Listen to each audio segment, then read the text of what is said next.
Hello and welcome. Today, we're going to talk about a topic that affects all of us in one way or another, conflict. More specifically, we'll explore the different styles of conflict and how to effectively address them. Conflict is a natural part of human interaction. It's something that can arise at any time in places like the workplace, in personal relationships, or even within ourselves. Understanding conflict and how to manage it is a valuable skill. It can help improve relationships, make decision-making easier, and even lead to personal growth.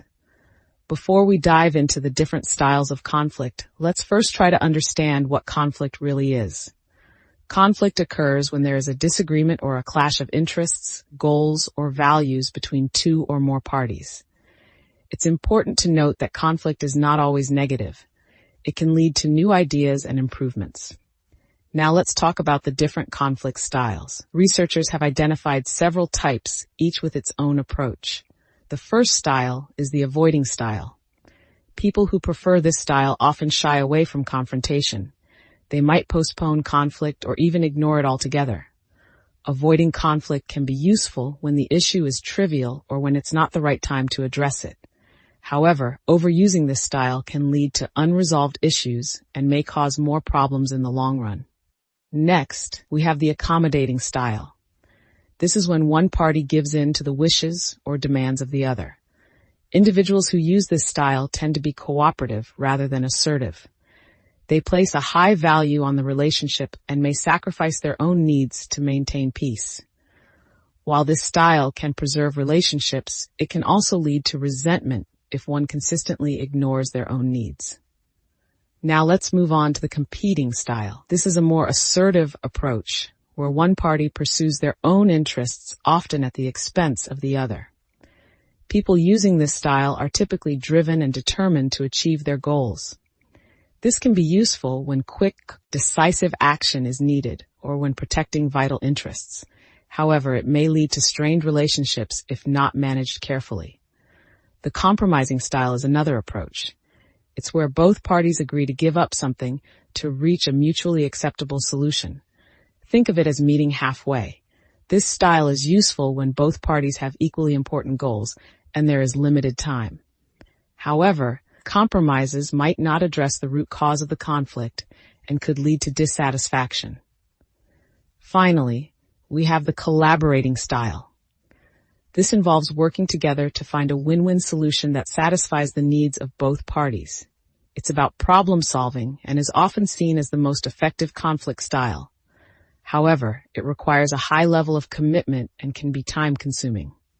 Now that we've covered the different styles, you might be wondering how to address conflict in a way that leads to a positive outcome.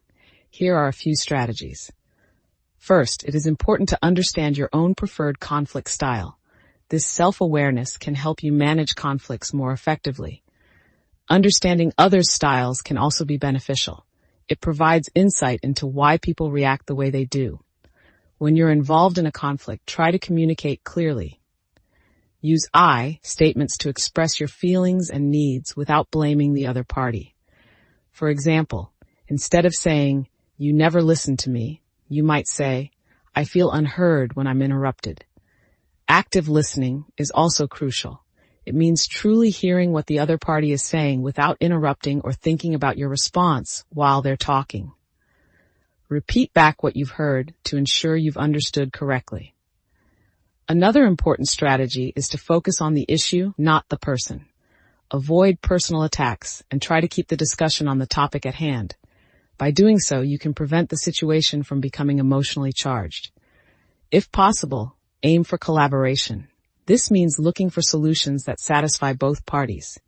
It's about being open to new ideas and willing to consider different perspectives. There's also value in taking a step back. Sometimes when emotions are high, it's best to pause the discussion and return to it later. A break can provide time for reflection and can prevent the conflict from escalating. Lastly, know when to seek help.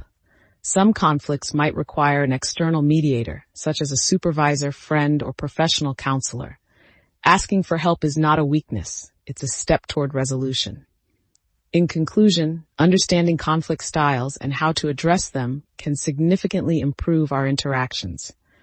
While everyone has a preferred way of handling conflict, being flexible and willing to adapt can lead to more positive outcomes.